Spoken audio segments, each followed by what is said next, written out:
Ladies and gentlemen, welcome to the Gimson and Rosko show. I'm not going to tell you what episode it is because we're going to make it up as we go. We're going to make it up as we go along. We might chop and change the order, but we're in. But don't forget to like and subscribe. Smash the bell button, you fucking bellends. We're not saying that anymore. I've got a new phrase. Have you gone? Smash that bell button, you fucking bell friends. Yeah, bell friends, bell friends. Yeah. Bell friends. Yeah. So smash that button, you fucking bell friends. Jokes. And this week we are joined by Louise Harris, who is a Luna. What I said Hello. wrong. Is it Luna Solar? Was it? I've forgotten your brand, right? Luna Sol Amor. So Luna Sol Love. Amor. Yeah. Welcome. So, welcome, Louise. Thanks. How are you? All the way from Thailand. I'm good. I know. Thank you. I bet it's warmer where you are. I bet you got the aircon and you were gagging for the heat.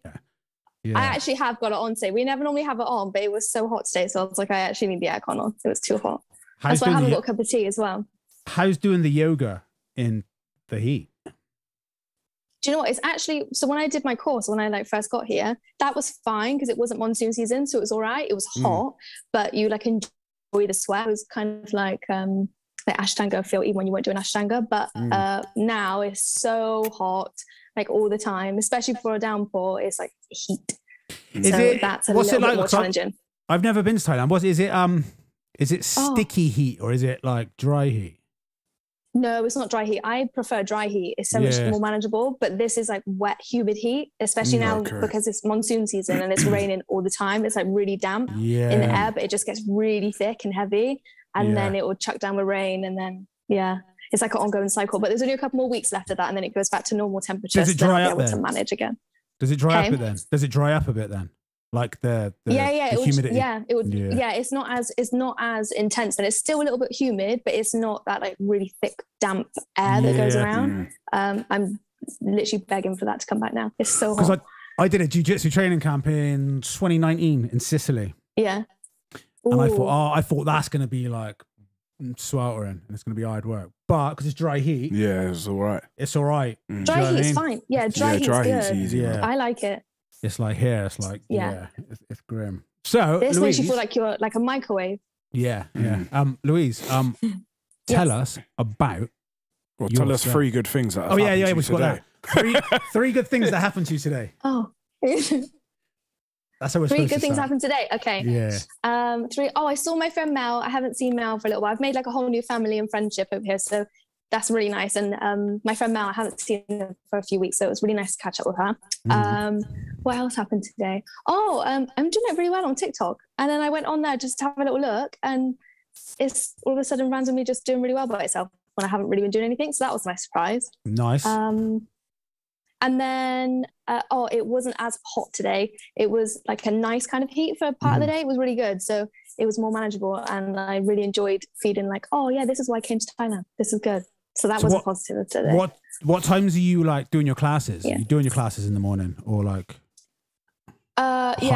before it gets really, really hot. Or if there is ever ones, if people want one-to-one or anything that's during the midday, then I'll try and find somewhere that's cold or got aircon or a fan or something, so it's more manageable. But I try and balance it around that really hot time of the day.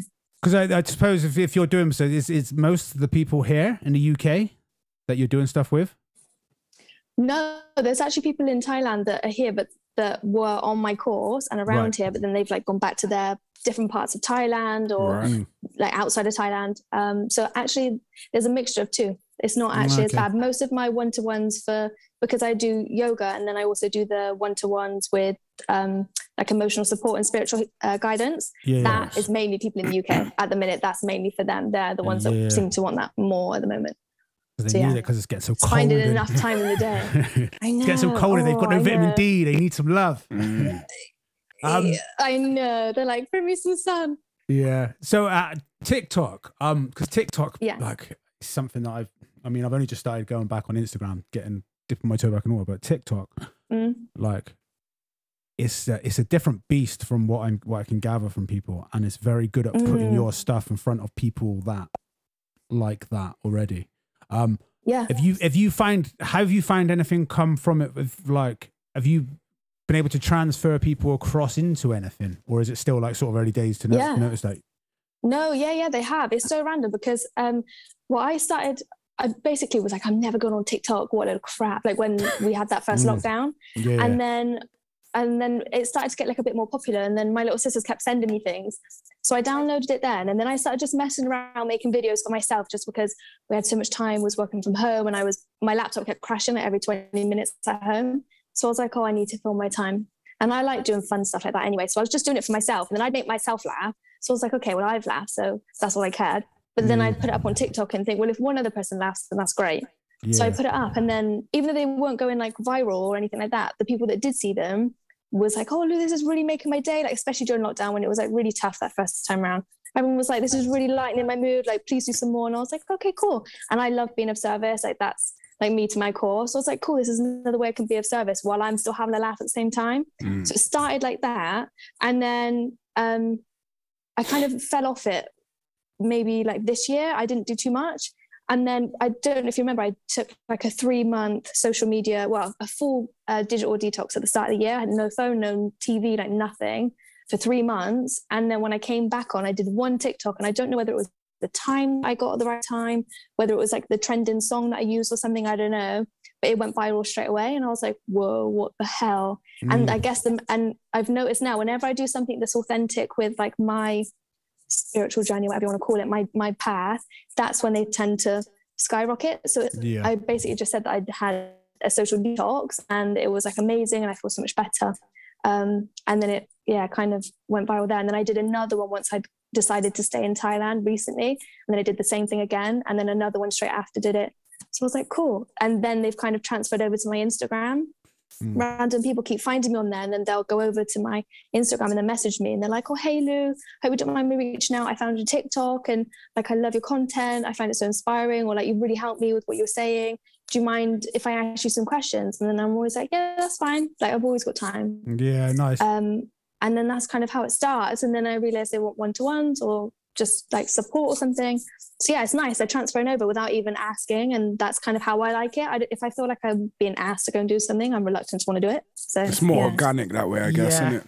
Yeah, I think because that's the trouble with like with Meta or Facebook, as you want to call it. That Meta, it's very business driven, isn't it? Like Instagram, it's very like ad bombarded, or it's like a lot of the stuff that you see, it's like, okay, where's the sales pitch? And it's almost like you're anticipating a sales pitch, where it's not just someone like, hey, I did this, maybe this can help you. Do you know what I mean? It's like, I think what a lot of people don't grasp is like, you need to give value before you can like 100%. make a business out of something. Do you mean you can't just like go in and be like, give me your money? Like, just like, no, you got to like really, you got to like put it out first. Like, do you know what I mean? It's like, well, do you know what I mean? Yeah.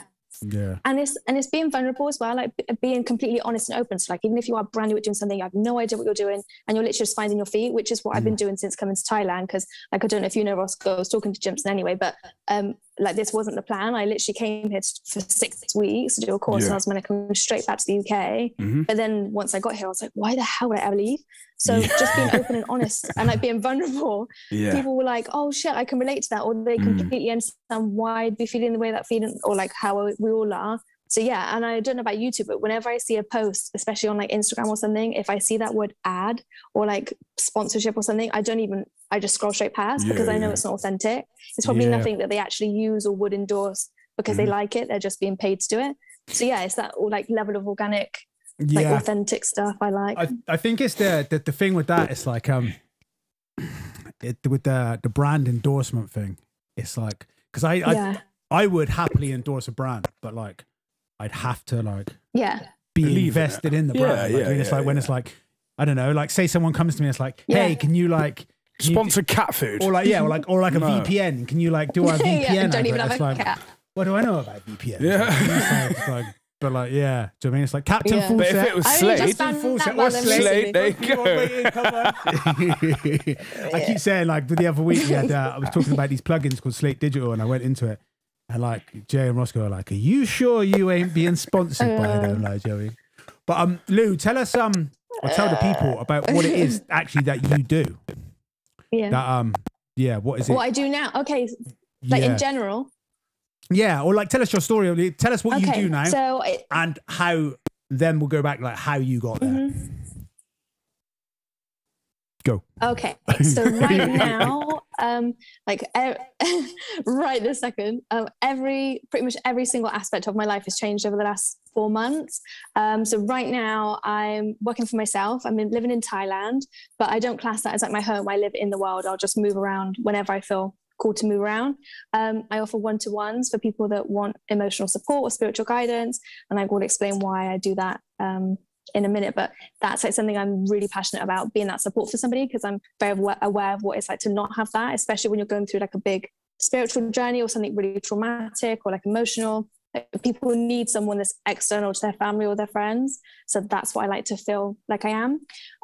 Yoga, but not just plain yoga. So for me, it's not a case of like, oh, I teach hatha or vinyasa or something like that. It's a blend of everything that I've sort of picked up along my journey, because I used to be a professional dancer, and there was many aspects of that I loved that was healthy for the body. So I want to be able to like infuse that into my yoga as well. And because I've slipped my disc twice, I'm really hypermobile within my body. Like everywhere is super bendy, like spaghetti, but I don't really have the strength to always support it. Or my ego used to kick in, and then I'd like push and dump into this like flexibility just because it looked good, but it's super damaging. Because I'm training my body to understand how to use that correctly. That's something I'm bringing into my yoga. I really want to help people get back into their body. And for me, it's all about the parasympathetic system and like calming the body down and becoming like still, welcome up whatever needs to come up. So for me, my yoga is not very like intense. It's not hardcore, like anything like that. It's very gentle. You still do a deep class, but it's gentle and it's tapping into things. It's honoring like wherever you are that day. There is no right or wrong within my class. It's simply, I always honor everybody's bodies for what they are. And yeah, there's never like a, how do you explain it? There's never like an ideal way of doing my class. It's whatever it looks like on your body. And if it feels good, that's right. And if it doesn't feel good, don't do it. I always ask people to try it on. It doesn't work, put it down, we'll try something else. But it's just all about exploring the body, coming back to like a real calm place, or like that really tapping into your parasympathetic system and like trying to calm the nervous system, because I'm basically being really selfish. Whatever my body needs, that's what I want to teach, so that I then do more of it for myself.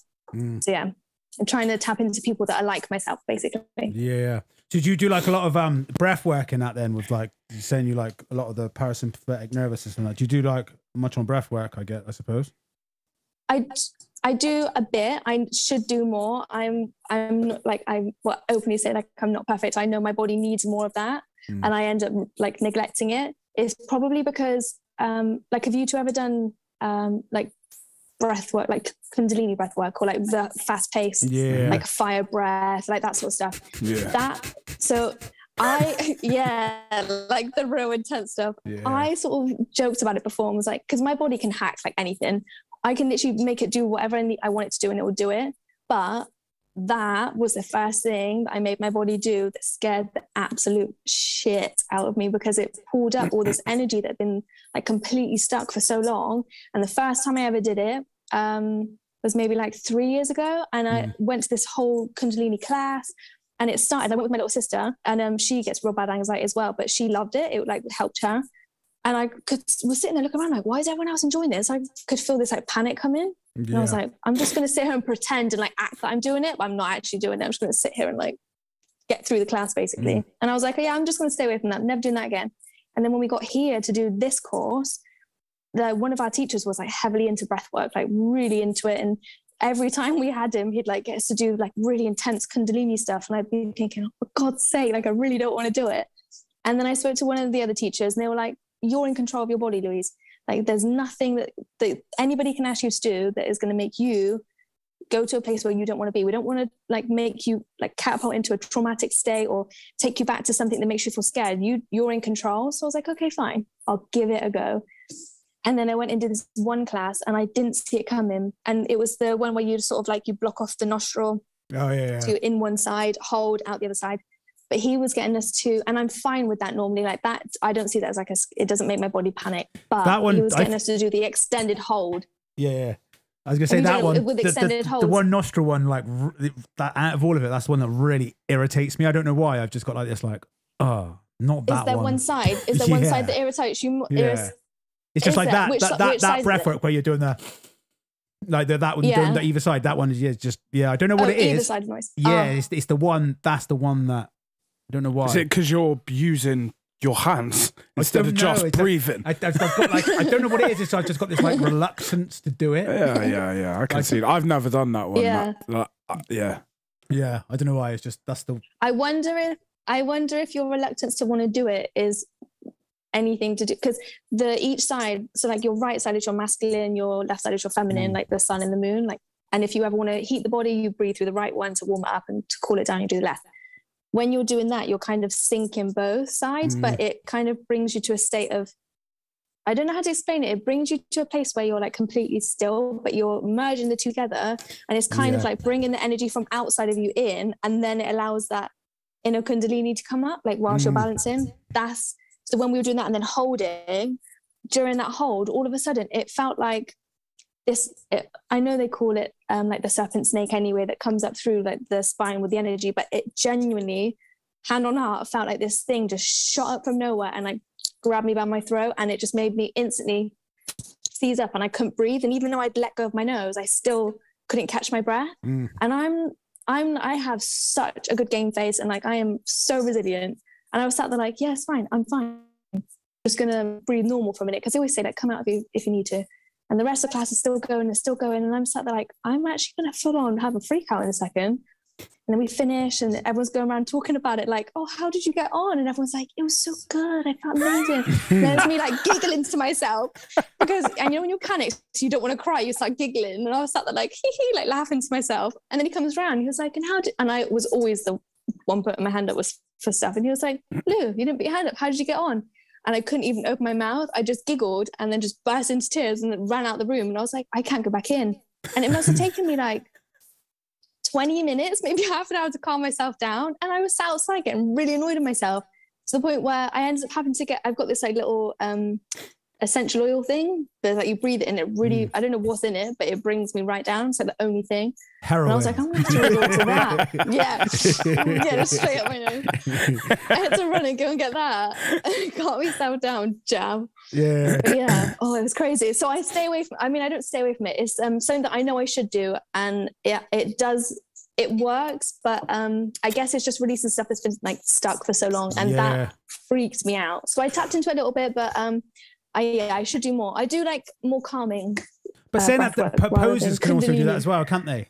Posers can also unlock like energy and emotions. Oh my God, just, like, stored in like, pigeon pose, you're gonna cry. Like, so men and women, we hold like our fear and what's the other word? Like your sorrow, like that real deep sadness in our hips. When you do pigeon, because it's such a deep stretch in the hip, every single time I'd do pigeon in class, I'd cry and I'd sit there like, oh, for God's sake. And now I just welcome it. And I don't know about you two, but I'm really like analytical. I want to know why my body's doing something all the time. And then one of the teachers was like, Lou, it really doesn't matter why or what it is you're trying to bring up. It's just a release, like just let it out. So then I just sit there like, and then have a good cry and get it done. So would you say you're like a very controlling type person? You want to control the what's going on rather than See, I'm like, I'll go for it all the time. Like, I'm not scared of doing the work ever, like the emotional work, the like deep work. I'll always do it. It's so like yoga, so part of like my background, I've been into like yoga or like this kind of like healing side of stuff for so long, but I see yoga as a gateway. It like, you start with that and then it opens you up to this whole entire world of many different modalities that probably have a bigger effect on you than yoga ever will, even though yoga's amazing. Yeah. I kind of came into it back to front. I didn't start with the physical poses, like going to classes. That was the very last thing in the yoga world that I did. I was a dancer anyway, so I would dance and I'd understand that like doing certain like movements in dance would like bring on stuff, good and bad. And I loved that. But yeah, I started with like manifesting and like law of attraction, lots of like in-depth doing with the mind. I started kind of like here, and then my body came last. I started on the inside and then came out. So yeah, I think the physical stuff that came last for me, it was definitely internal first. Because a lot of people, I mean, especially for me, when I started it because I went to a Pilates woman and I used to be able to claim back like an osteopath receipt through my work. So I found a Pilates instructor who was an osteopath. So I could then like clean back like my sessions with her. So like I did that. And then after a while, she's like, you need yoga. You don't need Pilates. You don't need to like, you need to like, you're so tight. You need to like. So then I just started that. And for me, all it was like sorting out back pain. And then from that, you realize that yoga's not just a bunch of poses. It's actually like, it's a way of life. Especially if you get like the right teacher, like the right teacher as well can really open you up to many things, like so many different things. When I first met Ben, who I think I spoke to you about actually, he was like the first teacher that I'd go to consistently. And he was the first teacher ever, whether it was actually just in any kind of physical exercise, he was the first person to tell me to pull back because I'm so hypermobile and because my body could do so much. I'd always be like push and push, and I'd never be able to find my muscle. I'd always be like, I can't feel the stretch at all, so I'm pushing so far into it. And he's like, Louise, you've got, it's like back there. You need to come back. Like you're in your ligaments and in your tendons. Like you're dumping right now. What's your leg doing over there, Lou? Yeah, like bring it back. So he'd like pull me back, and then I'm like, oh, there it is. And then my body starts shaking because it's never sat in the muscle before. It just dumps all the time. So yeah, if you get the right teacher, it's mental what they expose you to. Because I've been looking, obviously I spoke to you like, because obviously I want to do my yoga teacher training, but like I've been like, obviously my own little research I've been doing. It's like being a yoga instructor is not about you being able to do the poses. It's about how well you can cue the people that you're doing. It's all about cueing. Being a good yoga instructor is just knowing how to cue people. Like to give, like, do you mean? You should be able to stand there and not even do the class. If you can stand there and do a full class guided and everybody know exactly what they're doing and you haven't moved your body once, then you can take a good class. Obviously it helps if you're doing the poses and stuff still because most people won't know the like Sanskrit word. And if you're just, I would never use Sanskrit because what's the point? Not everybody knows it. And I just can't remember it. So yeah, if you can stand there and like give the cues properly, then you can teach a good class. Yeah, because I'm Rishikesh is what I'm looking at in India. I want to go there. I want to do the full 500 hours, January 2023. It's on. Amazing. I'm going. Oh, that's so exciting. But I'm going to set. I'm going to like you. I'm going to set up a separate like Instagram channel. I'm going to start that from now. Yeah. Yeah, just to like split up and just do like anything like you, like anything that's like served me from like healing and shit like that. Shit that has worked for me. Yeah. Just start sharing that. Like, do you mean? And just start putting out. It's really daunting, innit, when you haven't got like any followers. Yeah. You're starting Instagram and like doing a video, it's like, hey, this is what I did. And it's like, no one follows me. Who the fuck am I talking to? Tumbleweed going by. Do you know what I mean? Just feel like a prick where it's like, but it's back at, innit? Do you know what I mean? Because you can always go back. It's like with your music stuff. It's like go back. You've got so much material. And as well, like with that, I think with like especially things like that, like health stuff or whatever, like unless it's like it's always relevant. Yeah, do you mean like someone's like, how do I do this? And like, if you've got how-to videos, timeless. Do you know what I mean? Like, and also, like, even if nobody's watching, you can still act. You can still, because it's a video, it's not like people are literally sitting in front of you. You can still imagine that there's going to be like an endless amount of people that will watch it. And like you said, you can always go, like people will always go back. Yeah. And I was like, you probably follow, can't get my words out, follow Gary Vee. Like he always says, like I was making content for like years before anybody saw it. Nobody gave a shit when I was making it to begin with, but I gave a shit. And now they're all going back and like the stuff I made 10 years ago is now relevant still today. And like especially since I've started everything up since being here, like and having to push it tenfold online rather than in person, I definitely have been having those thoughts like, is anybody even watching or giving a shit? Is anyone here? But it's, hello. Gary V's a G, man. I love it because he's fucking like, it's just like, you know, the people just go get out the brutal fucking truth of like, no, what the fuck are you doing? Yeah. Do this. Like, do you mean? Like, don't stop. Do you mean? It's like, straight to the point. Straight to the point. It's like, do you mean? There's no like beating around the bush. Like, like, do you mean? It's, he's great. He's like, like when I remember watching him one, he goes, I could easily like invest in real estate. He's like, but why the fuck would I? He goes, it's fucking boring. He goes, why the fuck do I want to go and do that? He goes, it doesn't interest me. He goes, I like going to garage sales and buying baseball cards and shit. He goes, I do it because it interests me. Why am I going to invest in something I know nothing about or do not find interesting? It's like, do you know what I mean? It's like, because everyone online is like, what stocks and shares do you want to invest in? So I don't really want to invest in any. Like, do you know what I mean? It's like, I don't know. Yeah. Like, and then it's like the whole thing of like, invest in yourself. Find something you like doing, just fucking invest in yourself. Oh, yeah. And watch that grow. That's like, the best investment you'll ever make. Hell yeah. You're doing it's, people used to tell me I was crazy, like, because I got real bad allergies, like food intolerances and like medical allergies and stuff. I like for years after I left dance school, I had a real bad year, and like I abused my body with food and like just not exercising at all. And like that's when all of this sort of like health stuff kicked in. Then I went on like the complete other end and started investing into my mental health, my emotional health, physical health, like everything. And I didn't care what it cost. I put all the spare money I had into that all the time. And everyone was like, you're mad. I can't believe how much money you're spending on like that every month. And I'm like, are you mad? Like you'll pay for it when you have to. Like when you're in hospital and you've been given a diagnosis, then you'll pay if it's too late. I'm paying now, so I never get to that point. I'm investing today. You invest. But that's it. It's like, especially with the health thing, it's like, if you do not, there was a quote, I don't know, that's in my other journal. I finished my journal, I started a new one. It's about if you don't, about not investing in your health today, then like, you better be investing in fucking. You'll pay the price tomorrow. Your sick bills, like, do you know what I mean? It's like, and there's no like, this is this whole thing of like, it's getting out of the mindset of like, I'll start on Monday. Because if you fucking say I'm going to start on Monday, you're not going to start. You're not. No. And it's like, no, right now, I'm doing it now. Like, today, going. Do you know what I mean? And even if it's small steps, I think a lot of it, it's like, it's daunting, isn't it? It's like, but then when you look back and you think like how far, like anyone who's done anything, like you look back and you think, oh shit, look how far I've come. And it's like, but it's all small steps. Like, do you mean? I go back to like the whole thing, like the ladder of success thing, really powerful in my mind, of the whole thing with like, I don't know if you've seen it, you might have seen it. It's the picture of the guy jumping up, trying to pull himself up on the first step. And there's two of them. So there's one guy on the left, and he's trying to pull himself up because he set all these big goals. It's not going to be here. And he's trying to still pull himself up. Yes, the guy on the other side, he set loads of little ones, and he's like, and he just climbs up, like, do you know, like it's a breeze.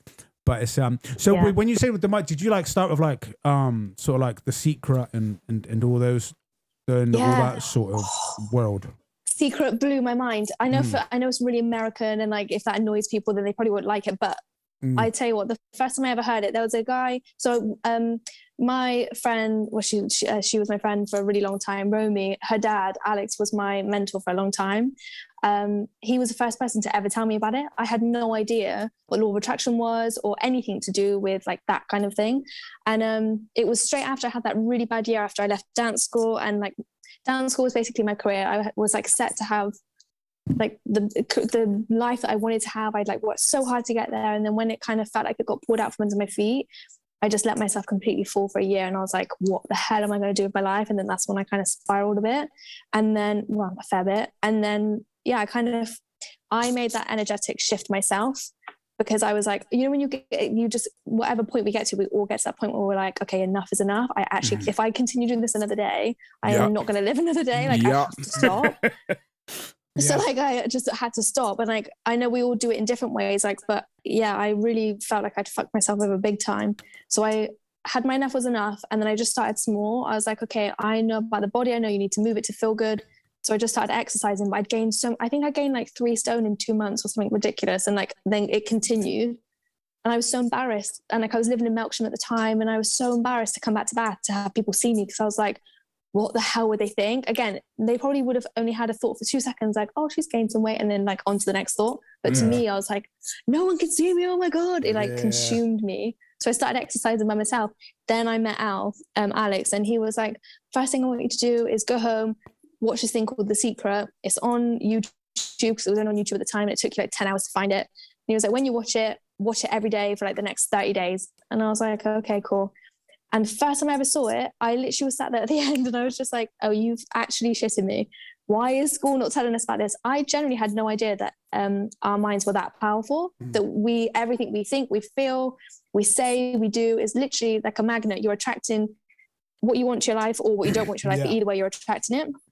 So that was the first thing for me. And it was from that day on, I was like, and I'm very much like bored in China shop, it's all or nothing. I was like, that is it. I am not going to continue to think the way that I was thinking, because the thoughts that I was saying to myself about myself was so horrible. And I was like, okay, I can't remember who told me, someone, I think it might have even been Alex. He was like, I want you to start speaking to yourself how you would a 4-year-old, because if you would say the things that you're saying to yourself to a 4-year-old, like, I don't believe you would. Like, the things you're saying to yourself are awful, and they're also not true. You need to stop lying to yourself. So yeah, I started to do the law of attraction and the manifesting, and then that led me on to Tony Robbins, who was like, I love Tony Robbins, and then like a few other people like Bob Proctor and like all of them. I've been listening to a Bob Proctor meditation recently, actually. Like, daily. Have you? Yeah, it's an abundance one, but going back there, what was I going to say? It's like I was going to the smallest. I think the easiest way of explaining that, whenever I explain it to someone, it's like, well, if you're shopping for like a new car, and you say you're shopping for a Golf, you want a VW Golf, you all of a sudden start seeing VW Golfs everywhere. And it's like, it's not all of a sudden there's more VW Golfs. It's like, it's just that's your focus. It's just what you're putting your attention to. Yeah. Or if you're like miserable, like you'll notice all the miserable people around you, and you'll be like, oh God, look at them, they're fucking miserable. But if you're happy, you'll start noticing like that thing. The happy things. Yeah. There's happy people.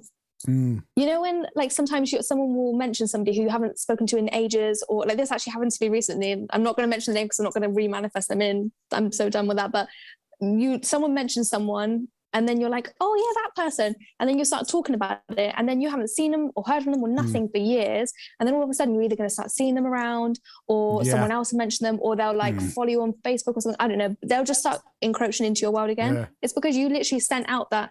I see everything as like a battery, and it's either the end I want to attract in or the end I don't. I end up pushing stuff away that's trying to come in that I need.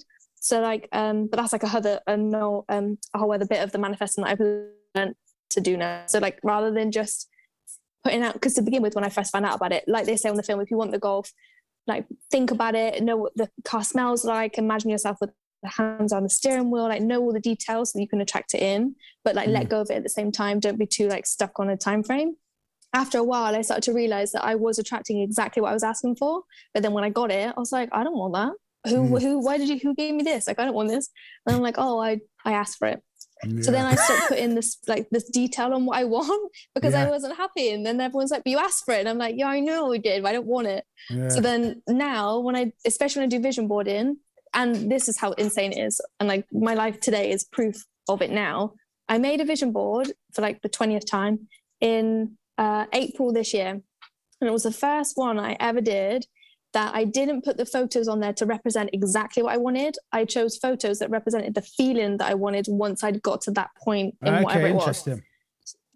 And then I also built it. I do everything like intuitively. So I just allow myself to just do. And then I sort of look back after and think, oh, wow, like I let my gut guide me with stuff. So when I made this board, rather than being really picky, I normally make it really like aesthetically pleasing. So I'll put everything that I want by like this time frame in this corner and this time frame, this one. I didn't with this one because it was all feeling based. I just let myself just put it all around. And then I realized after I built it and looked back, and once I'd got here and let time pass, the whole bottom part of my board was like my foundations, my roots, like the base structure of my life that I was trying to manifest. And on my board, I have pictures of, there's like a girl and she's traveling around Thailand. There's like Fifi, the little sign, and a girl doing yoga by Fifi. And then there's like elephants and things. And then on the other corner is like an ebook, and it's a lady reading an ebook. And that was just to represent like people gaining benefit from like my words and my written stuff. And then I ended up writing an ebook, which I then put out, and it's free. It's about manifesting the law of attraction and stuff. So that made me really happy. And then obviously everything came true with Thailand, all the pictures. And there was groups of people together, and they were gathering, they were around like fire pits, but the feeling of it was like the sense of community and like like-minded people, but on such a soul level, not just like a surface level, like real deep connection. And as soon as I got here, like everybody on my course, there was 20 to begin with, and I think about 17 by the end of the course. I would happily get on a flight and go see any of them anywhere. Like it was real deep connections with everybody, and like same for the teachers. And then I realized the middle of my board, I have been single for like 2.5 years, happily single, just doing my own thing, looking after myself, focusing on myself and like healing. And I had no intention of wanting a partner at all. But I was like, okay, when I do attract a partner, this is how I want to feel, rather than being like, this is what they have to look like or what job they have to do or where they come from, and nothing like that. I was like, I just want to know how I'm going to feel when I'm with that person, and how I want them to make me feel, and how we feel like together as a couple. So the pictures that I chose was like almost like a little bit like spiritually type stuff. There was lots of like chakra stuff, like going between the two people, and like lots of entwining, that kind of stuff. It was just to represent this like deep soul level connection and this like passionate level. that like I never experienced before with people. It was very like superficial, or I just generally wasn't happy, but I was making do because like I was always coping rather than actually living. So I put that in the middle and put it out, and I was like, I don't actually want anybody. So when they do come in, it'll be because they're the right person for me. And also I always said, like, once I started to work on myself, they have to turn my head enough and make like bother me enough that I keep turning my head to be like, why am I still looking at this person, for me to even humor it? And then when I got here, I met James, my partner, my partner now, and he was in the exact same place as me. Both of us were like, don't want anybody. And he was like, I'm so done with English girls. Like, I'm done with like English people now. I just want to like find someone nice from abroad. Like, just come here to bang the Thai girls, mate. I don't care what you I just come here to fuck Thai bitches. It's like by English people. Yeah. And then in comes me. And then, we got to know each other for ages, and we were just friends for like a few months. And then it kind of like led to this really beautiful place where we are now. But like what I see on my board is exactly like what we have. And nice. And then the top bit of my board is like the places I want to go on to next. And it's crazy because I've put some high expectations. I don't know how the hell I'll ever get to them, but that's the best thing, because it's not, I don't know how I'll ever make it. If I'd have said 6 months ago that I'd be living in Thailand with like working for myself, traveling around the world, now I'd be like laughing in your face. Like, yeah, of course I am. I'm stuck in a job at Wessex Water and I live in Bath. Like, that's what I'm doing forever type thing. Mad. Inspirational, man. That is inspirational. It is really I think this is the quietest I've ever been on a podcast. Yeah, no, it's good. It's do you Sorry, I talk a lot. Do you write? Do you write as well? Oh, actually, to go back before I go into this, it's like I was going to say, you know, the voice in your head, the self-doubt or the praise voice in your head. You know that comes from how your parents spoke to you as a child. Yes. So your earliest talk of your parents, like of what have they filled your head with? Yeah. That is your inner talk. Your inner talk is your mother talking to you as a toddler or whatever. Yeah. That's the voice that sticks in your head. So those kind of things, like, so Ross, stop it. Stop it, basically. Ross. Yeah. Get down. Mine was always shut up. Be careful. Like, mine was always shut up. I was always so loud. Yeah. But the do you journal as well? Like, do you write, or do you do is all your stuff vision based, or do you do like or do you, because I've started working through like a life book, so I'm doing like, rather than a vision board, I'm doing like it's like based on John and Missy Butcher's life book, and it's like you split your categories up to 12 categories of life. So your health and fitness, your intellectual, your emotional life, your parenting, your love relationship, your social relationships, your finances, your career, goals, and each chapter is a category. And then you write like your premise of what you think about that, what you already think about that. Then you write what your vision is for it. Then you write what your purpose is, like for you, like you have to have a why. If you haven't got a why, you're not going to do it. Like what is your strong purpose of why you want that vision? And then lastly, your strategy. How are you going to do it? Like, do you know what I mean? What kind of things you can implement? Like, and I've been doing that, and it's like I'm building it now, and it's like the other day I started writing one, and I wrote, it was the career section. I started writing in past tense, like I was 60 years old, and I've accomplished like everything. I'm at the position. It's like, and I wrote, it's like I remember the feeling of what it was like when I walked away from my day job. And like fully like wrote the feelings of how I felt in it. And I wrote the whole thing. Yes. And afterwards I was like, wow, like just felt like empowered, like I was that person, and I lived it, and I was 60 and I've got grandkids, and like, do you mean like I've accomplished these businesses of like the help, like from on the health side more than anything, like the music, like, because I want to incorporate, like I sent you, I want to incorporate my spoken word and music into the other side, but I'm doing it under a different name, so I have two. So I'm going to keep like my Gimson persona of music, but I'm also always going to have it as like my shadow.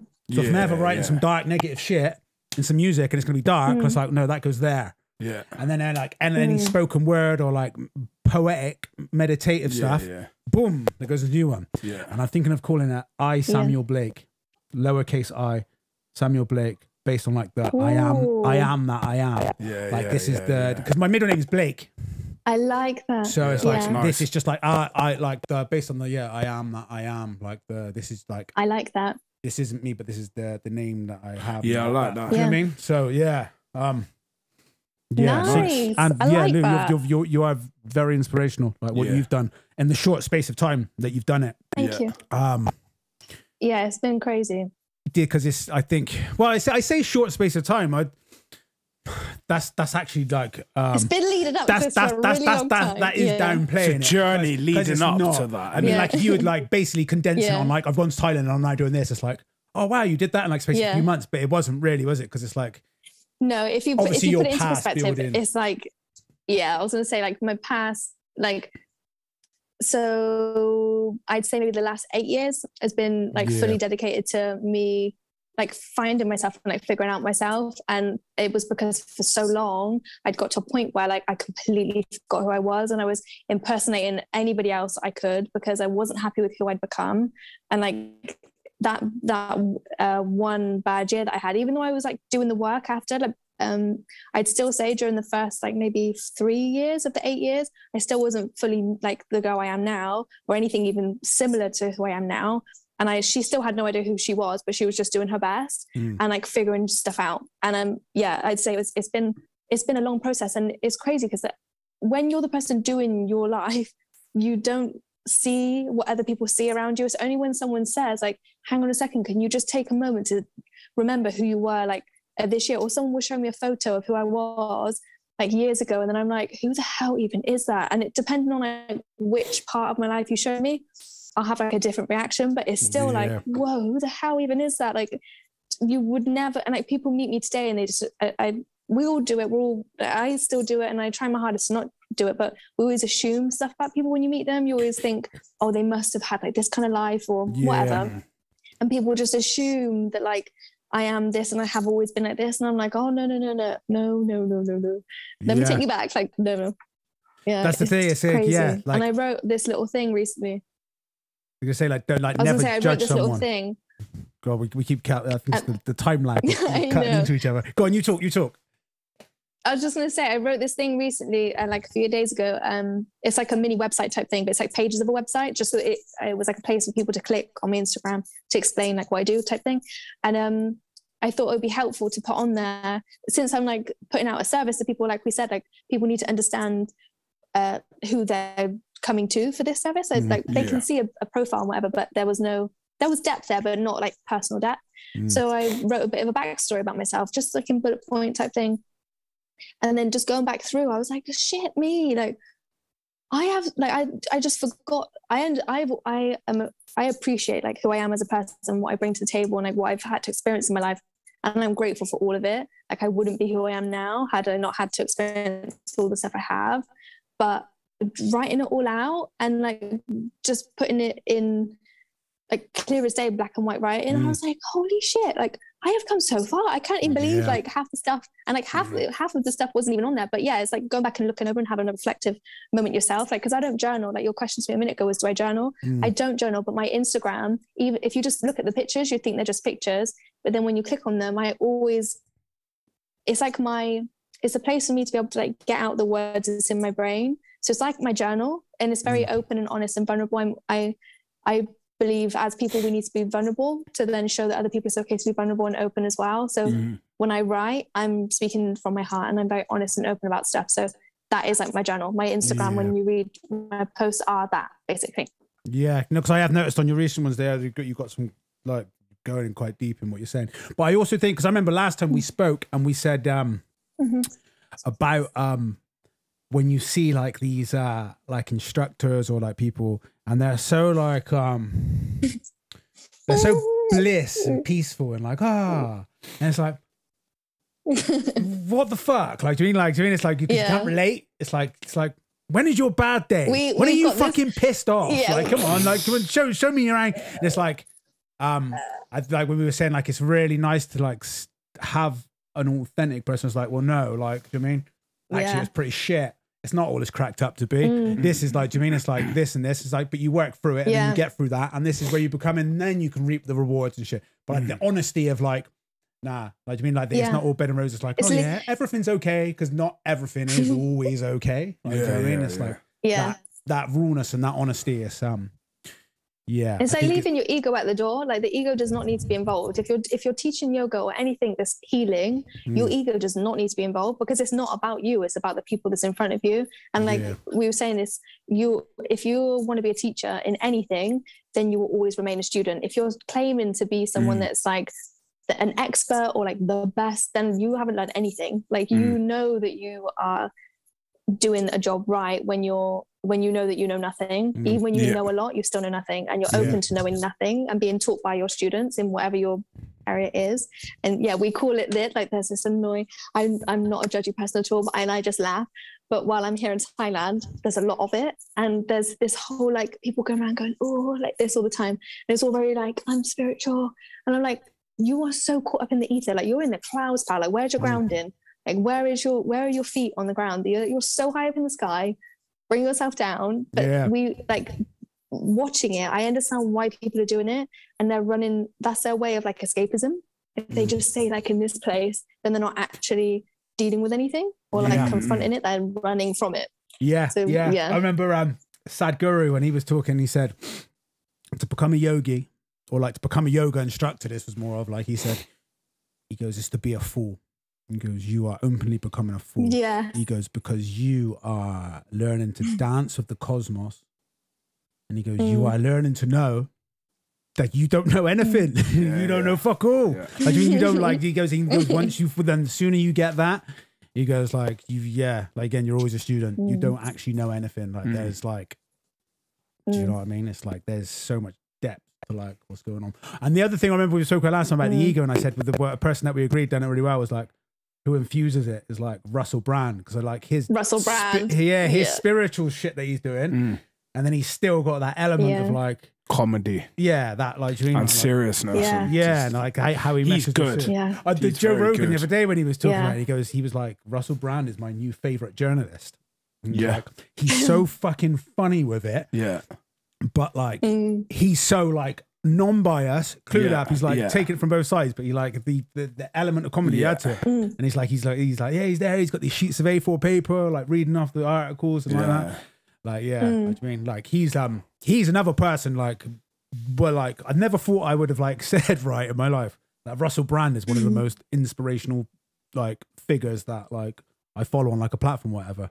Like, remember when he was running around on it off his head on Smack on MTV? You know what I mean? And it's like, and now look at him. How would you never amazing. Like, you know what I mean? Like, amazing. Again, and so it goes to show, like Lou, what you were just saying about the person you were in the past. Like that's someone you can look at as an example. It's like, Thing is as well, like if you're even if your version of you in the past like isn't something that people class as like desirable or something that's like socially acceptable, that's actually a good thing, because like if you embody that, you're so much more relatable to like so many more people, and you're a real person. I would rather take my advice and my guidance from someone like him who has had a very wide life than someone who's had a very narrow life and only looked at a book. Or that's like come from something that's given them a presence. Like, I think if you've had like a challenge in life, you're meant to have that. I believe that we all pick the path that we're meant to have had before we came here. And our job is to just experience that bit of the first part of our life, or for however long that's meant to be. And then gain what you like, realize what your gift was from that. Because every single bad thing that happens to all of us, there's a golden thread in all of that. And like, you have to experience it to understand like the depth of pain as well. Because how can you ever look at somebody and be like, I know how you feel, if you don't actually know how they feel? So like, people like him, I love hearing stuff like that. And if someone's had like a real tough, wide life, I'm like, tell me your things. Let me know about all your things. So my missus, we're pulling Kyle out of school in January. Okay. And he's going to be homeschooled. Are you actually? We're pulling him out of school in January. Come on. Wow. Come on. We went to like this thing to see his work. If I could, I'd fist bump as well. Hey. But we went to see his work the other day, and like, we looked through it, and like he got like really like almost embarrassed, like he wanted to rush through it. And it's like, we looked in the classroom. We weren't allowed in the classroom. We had to sit outside on the tables because obviously COVID and you're not allowed in. We looked in the classroom. We were like, where the fuck is the artwork? When we were like, he had a design technology thing, and it was just some like shit things. All the art was like cut out pictures of what they've been told to color in.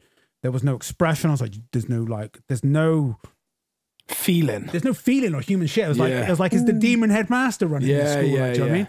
Well, they're just prepping people, aren't they, to be drones, like. You know? And it's cookie cutter approach, and he's not happy when he goes down. It's like, well, he goes, oh no, I'm gonna go. What are you gonna miss? He goes, my friends.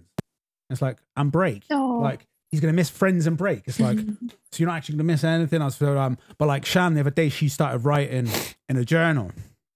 And I was like, whoa, you need to keep up with this. And I'm like, if we're going to do this, go on a journey, start documenting your home. Because she's going to be doing most of it, obviously, because whilst I'm working, so yeah, it's like fair play. She's going to be like the one more in it than me. But like, we're going to like get to New Forest and show that. But like, she started doing this journal the other day, and the shit she wrote, I was like, fucking hell. I was like, that's fucking fantastic. Like the humor in it and everything. It's like, she was like, yeah, I just did it, put him in school, like, even though my gut feeling was wrong, but like the way she goes, and she goes, yeah, and you just adhere to this thing, and like you're there. And she was like, any moment I could, it would be like to try and get away and just get fucking absolutely hammered. But the brutal honesty of how she was feeling, but she'd actually written humor into it. It's like, yeah, I felt like it was a dog and it was a chore. And it's like, yeah, pack the poo bags, and then in brackets like nappy bags, pack this. And the way she like written it was like, yeah, you're packing like to take the dog for a walk, and it's like a chore to take the kids to the park. And she's like, that shouldn't be it. Yeah. But like when it's like you're deemed on like, but like the way she written it, I can't like retrace it, but I was like, that's fucking brilliant. And you will relate to a lot of mums, I think, writing what you've written, and the brutal honesty of what you've written, the way you've written it. Yeah. And it's like, if you're starting your journey now, I said, keep doing this, keep documenting it. Yeah, said, make a book. Make a book, get comfortable with, that's the thing I said to her, I was like, get comfortable with being in front of the camera. She's like, oh, I don't know. I was like, trust me, it's like, even if no one does it yet, we can just do it ourselves. I'll film you, we can show it to you, we'll just do it. Yeah. Go on. Yeah. Am I behind? Oh, no, I think we're behind. I was going to say TikTok, like that kind of stuff. Oh no, it's just skipped up. It did like a buffer. On TikTok, like that kind of stuff is what like people want to see, because I don't know about you guys, like I don't know if you use it or anything like that. I only use it to kind of like educate myself on certain things. Like so it's got an algorithm, and if you watch certain kind of stuff, you'll see more of it. The kind of stuff I get on my TikTok is like on the feed is like spiritual stuff. It teaches me so much stuff. Oh my God, it reaches so many different people all over the world that I'd never probably had access. But yeah, it teaches me a lot of stuff like that. But I often will find people being very open and honest about like their journey with various things. And like mums that are on there that are just being honest, like about lockdown and like being with the kids during lockdown. Like, even though I'm not a mum, I can completely sympathize and empathize with that. So, and like, but a mum being honest about like homeschooling, oh my God, so many other parents like would benefit from that. It would be massive for people. She'd be of service in so many ways. Yeah. Because it's like, I look at people and I think like, some people, they just put the kids in school. It's like almost like as a convenience. And I mean, it's not, I don't think it is for everyone. It's just status quo, isn't it? And I mean, some children do very well and thrive in a schooling system like that. And they can sit there and they can be very academic in that sense. But if a child isn't, and there's no way to like, in that structure that they're going to adhere to it. So why would you? You're going to fucking, you're subjecting that child to torture for the next however many years. Where it's like, and they're just going to be brandished naughty. Yeah, well, he's not. The thing is, though, with him, though, he's not even naughty. So he tries so hard to like get on the rainbow and shit. And it's like now he's just like, it's like, whoa, you're being programmed now to please and not get anything wrong and be too nervous to get things wrong and shit like that. And because he's probably not like the brightest academically as well, it's like nah, man. Like we need. The thing is as well. Yeah, it's not even that they're not even academic. Like Rosko, you were so right. They just get deemed and stamped as like the naughty kid, when actually, like, because I was taught this skill before I came to Thailand like a couple years ago. This woman taught me biometric personality testing through the fingerprints, so like science-based, and it basically like helps you understand, like, even from a newborn baby, you can tell what they're going to be like, their characteristics, their personality traits, their challenges as a person, and their potentials. And a lot of kids that are a certain type of character, their brain, like, so their class is like the tented arches. Their brain works so fast. If their brain is not exercised, they just get bored, they switch off, which is why they start like kicking the table, tapping on things, they get bored, they start being naughty because they're not being like exercising the mind. But then the teacher sees that as them being dumb or they don't get it, whereas actually they're just way too smart for that class. They like need to be put in a different group with like more stimulant. But yeah, they just end up being branded as the naughty kid, and then that's what they then tell themselves, oh, I'm dumb, I don't know anything, when actually they're completely misunderstood. It's crazy. I don't like the school system. It needs to be changed. One of the other parents, I was talking to one of the other parents the other day, and she said like her daughter struggles with the spelling, so she gets the there's two groups. They're 6, right? They get like spellings, like you have to do 10 spellings or 5 spellings, depending on what group you're in. At that age, like have to do them every week, and they test them every week. Got to go to test. It's like, why are you putting fucking that pressure on? I got a child. Then be a child, man. But anyway, like she was saying to the other mum, like her mum went, she's like getting anxiety and shit. Like she shouldn't be having anxiety. She doesn't want to come to school on a Tuesday when you do the spelling test because she's worried about it. And the teacher turns around and she's like, well, she goes, they're the easy ones. So she was like, you've just told my daughter that they're the easy ones, so she should be able to get them. So now she's going to feel even worse because she can't get the easy ones right. Like, yeah, right. It's like, what kind of things that? It's like, yeah, fuck that. Like, nurture someone, man. Do you know what I mean? Like, find their strengths, encourage that, and yeah. That's the goal of that. So yeah, it's Fair play to you both. Yeah, go on. Yeah, it's going to be challenging, but I think rewarding. I think it'd be the most rewarding. Yeah. The most rewarding thing that we could do. Yeah. Because when I sent him about the forest school the other day, it's like, look, he's like, oh, and I was like, no, look, this, like, and I read out what they do on forest school. So it'd be 1 day a week.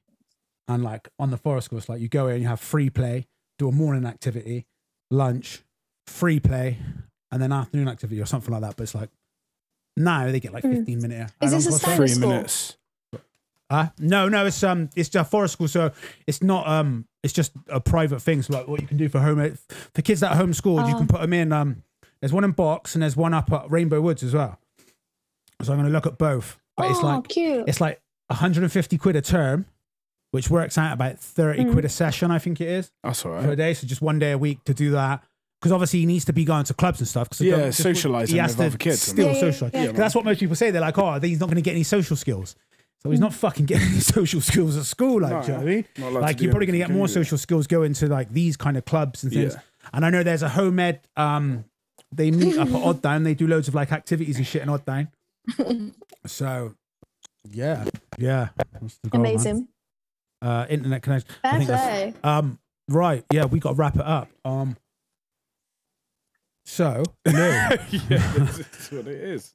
What is your personal meaning of life today? My personal meaning of life is just to be of service. Honestly, I can't tell you, like, it makes me emotional. Like, you know, we were talking about your why, like your why should make you cry. That's my thing. Like, it makes me so emotional, but in like the best way. I just want to be of service and know that I've made at least one person's day a little bit better, like in any way. And anything that I've had to experience that was awful, then I can be of service to someone who's going through it right now to be like, it's okay. This is how I got out. Maybe it'll help. So, yeah. Nice. Yeah, nice, man. Can get behind that. Lou, thank you for coming Thanks. on. It's been an absolute pleasure. Thank you. Ladies and gentlemen, that is Louise Harris, Luna Sol Amor. Thank you, Lou. Thanks.